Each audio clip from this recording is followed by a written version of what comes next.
Nay, eto na po yung pagkain ni tatay. Thank you, anak. Pwede ba ako pumasok, Nay? Wag na muna, anak. Baka ma-stress yung tatay niyo eh. Sana gumaling na si tatay. Ang tagal niya na kasing paralyzed eh. Sige, Nay. Alis na ako. Mahal, papakainin na kita ha. Naglutuan ka ni Scarlett. Nay, eto na po yung pagkain ni Ano yun, Nay? Ang baho. Ay, anak, mamaya mo na ibigay yan. Papaliguan ko muna yung tatay mo. Nagpupo na naman. Sige, Nay. Tao po, delivery po.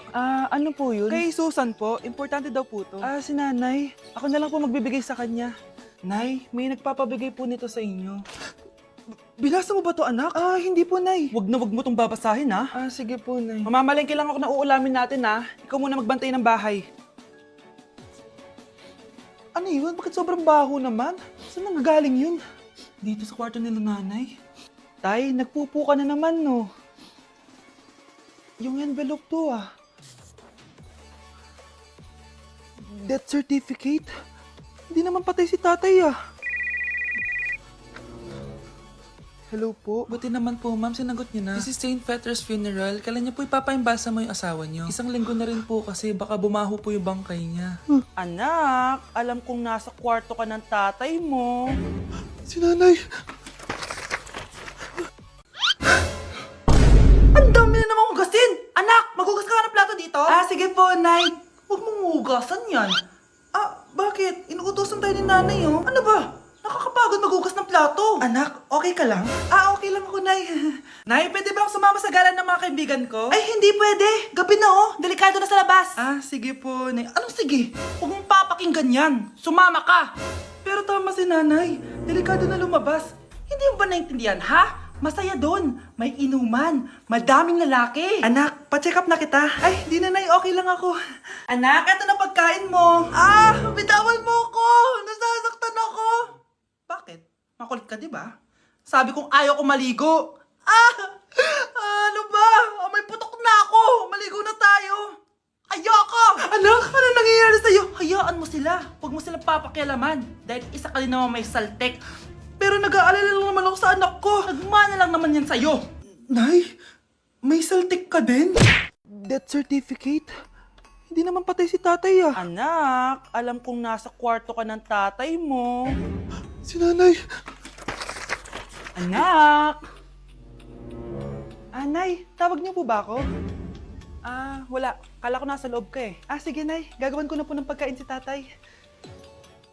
Kailangan ko malaman ng totoo. Sorry, Nay. Kailangan kong gawin ito sa'yo.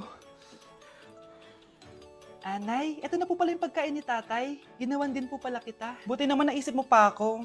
Thank you, anak, ha. Welcome, Nay. Mahal, kain na tayo. Gumana yung plano ko. Kailangan ko na humingi ng tulong. Ang galing mo din, Scarlett, no? Pero mas magaling ako. Nay, hindi ka nahimatay. Anong akala mo sa akin? Tanga? Inamoy ko yung pagkain na binigay mo sa akin. At kaamoy niya yung lason na nilalagay ko sa pagkain ng tatay mo. Ang sama mo, Nay! Well, kailangan ko ang pera ng tatay mo. Inasawa ko lang naman yan kasi mayaman siya. Ipapakulong kita sa ginawa mo kay tatay. Sa tingin mo maniniwala sa'yo ang mga pulis? May CCTV tayo sa bahay. Kitang-kita dyan na ikaw ang gumagawa ng pagkain ng tatay mo. Kanina pa nasa kulang mga pulis. At naririnig nila lahat ng sinasabi mo. Mga pulis? Nasaan na siya? Nakakatakot! Matalino ako, Scarlett. Alam kong gagawin mo yan. Binayaran ko ang mga pulis para din nila kulihin. Pera-pera lang. Walang iya ka talaga, Nay. Sumama ka na sa akin. Itali nyo na yan. At siguraduhin nyong hindi makakatakas yan. Ano? Itatali? Hindi! Shh, Scarlett. Itatakas kita, ha? Alam ko lahat ng baho ng nanay mo. Tita? Scarlett? May kausap ka ba? Nandiyan na si nanay. Bilisan mo. Paparating na siya. Bibilisan ko na. Shh, Scarlett. Itatakas kita, ha? Scarlett? May kausap ka ba? Nandiyan na si nanay. Bilisan mo. Paparating na siya. Bibilisan ko na. Scarlett! Scarlett! May kausap ka ba? Huwag kang maingay dyan, ha? Scarlett, tara na. Tara na, tita. Tita, buti na lang dumating ka. Hindi ko na kaya mga pinagagawa ni nanay. Hi, Scarlett. Nay! Napakahayap mo, Susan! Oo, hayop ako. At least madaming pera. Huwag kang mag-alala, di kita sasaktan. Hindi ko na din kaya mga pinagagawa sa akin ni Susan. At ikaw, Scarlett? ipapakain ko sa'yo yung lason na binigay mo sa akin. Nay, wag po. Halika. Isubo mo tong lason. Ito'y nararapat sa'yo para mawala ka na sa mundo. Tigil mo na yan, Susan! Totoo ba itong nakikita ko? Buhay ka, Tay? Oo, buhay na buhay. Paano nangyari yun? Hindi pwede! Pinatay na kita! Simula pa lang ng una, alam ko naman na pera lang ang habol mo sa akin, Susan. Kaya nung naparalyze ako, alam ko na pagkakataon mo na yon para lasunin ako. Kaya inutusan ko yung polis para ipalit ako sa bangkay. Hawak ko din dito yung mga papeles na magpapatunay na ninanakawan mo ako ng pera. Sumama ka sa akin sa presinto. Tandaan nyo to! Hindi ba ako tapos? Anak, sorry. Kinailangan ko magtago sa'yo. Okay lang, Tay. Ang importante, buhay ka.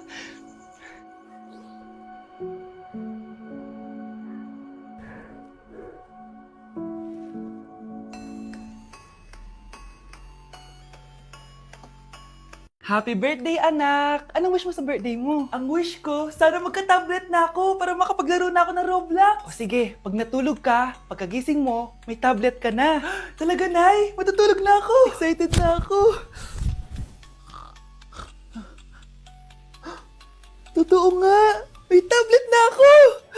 Happy birthday, anak! Ang bilis mo naman lumaki. Teenager ka na agad. Anong wish mo sa birthday mo? Hindi na ako mag-wish ng mga bagay, Nay. Ang wish ko lang, sana maging happy family tayo palagi. O sige, matulog ka ha. Pagkagising mo, matutupad yung wish mo. Opo, Nay.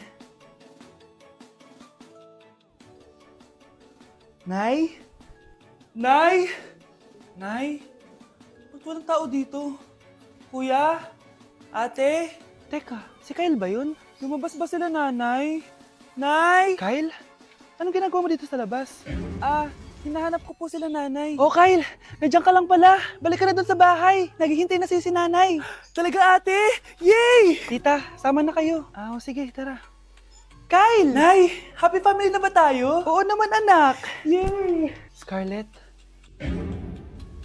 Anong nangyari sa kanya? Patay na si nanay, pati yung dalawa naming kapatid. Namatay sila nung birthday niya. Kaya tuwing magbo-birthday siya, sila yung hinahanap niya. Grabe pala yung trauma. Anak, malapit na tayo magsama. Talaga, Nay. Sobrang miss ka na namin, Kyle. Excited na kami, Kyle. Excited na rin ako, mga ate, kuya. Ate, makakasama ko na sila, nanay. Matutupad na yung birthday wish ko. Kyle, kain ka na dito. Celebrate natin yung birthday mo. Kyle, kain na. Sino ba batang yun? Kyle! Kyle.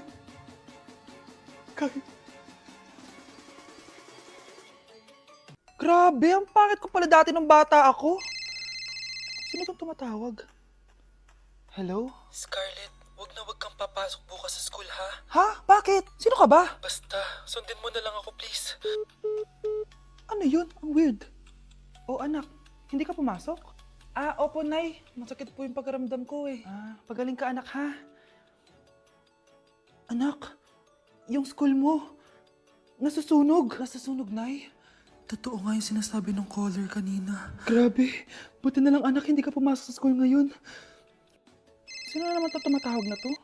Hello? Sino to? Scarlett, wag kang matutulog ngayong gabi, ha? Ikaw na naman? Paano mo nalalaman yung mga yan, ha? Scarlett, please, hindi mo na... anak, matutulog na ako, ha? Ikaw din, huwag ka na magpuyat. Sige po, Nay. Tatapusin ko lang po itong pinapanood ko. Kung hindi ako matutulog, ano namang gagawin ko buong gabi?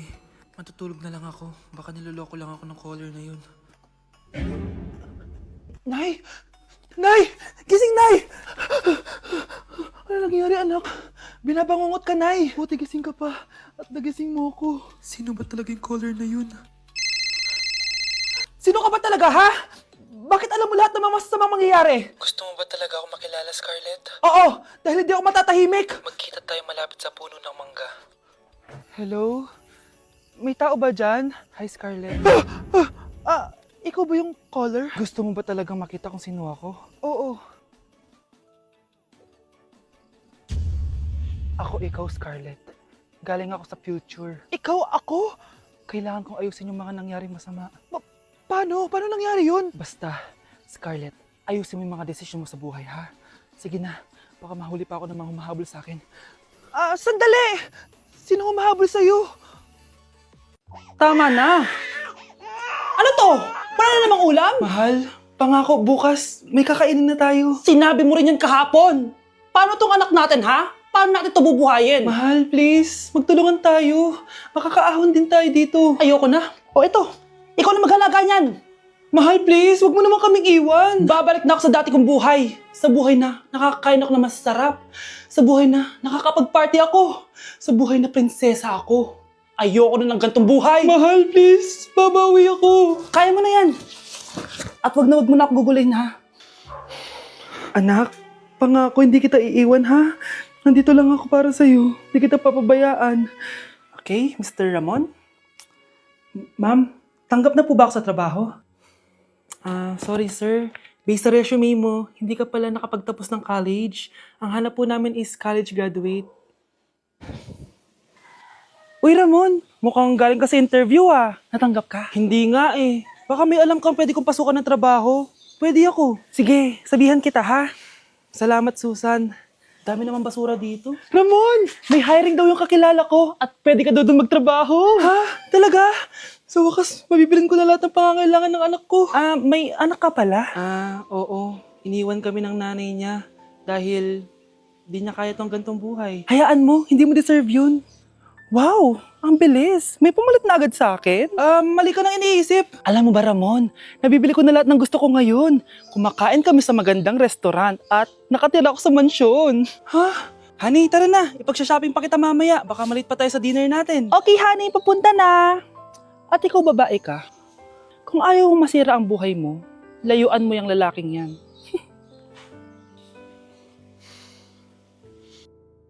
Hindi ka pwedeng mamatay! Pre, may kalaban sa mido. Habulin nyo. Defend nyo na yan. Bilis. Matatalo tayo nyan eh. Nasagasaan daw ng langgam. May ganun ba?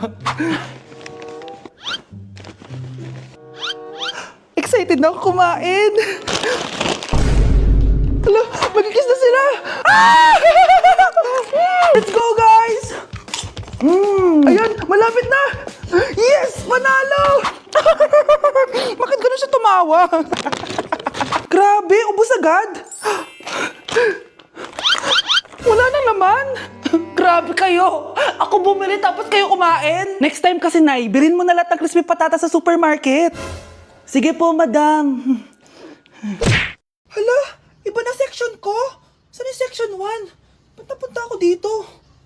Ito na ba yung section 1? Good afternoon, everyone, especially to all of the panelists, advisors, and especially to our co-researchers who attend this virtual conversation. So, good afternoon, everyone. Nakamatay ng dahil sa iyo, ma'am. Ibig sabihin po nito ay kabayanihan ng mga Pilipino na isinakripisyo ang kanilang buhay para sa kalayaan ng ating bansang Pilipinas. Huwag lang tayo puro salita! Dapat ipinapakita din natin sa ating ginagawa! Ikaw, bago ka lang dito, di ba? What is the biggest mistake? Ma'am, the biggest beef stick. Anong beef steak, ha? Alis na ako dito. Yak! Ang cheap naman ang uniform nila. Mukhang maasim. Walang class. 2025 na Android pa din ang cellphone. Kahit siguro Messenger naglalag dyan.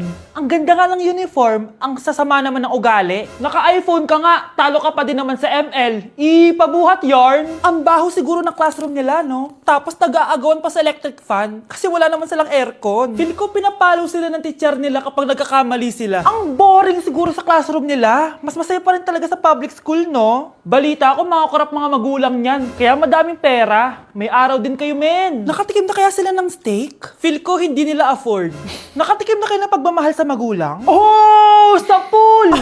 How dare you? Isang pitik ko lang, tumba ka na. Pipitik ka pa lang, tumba ka na. Tara na nga,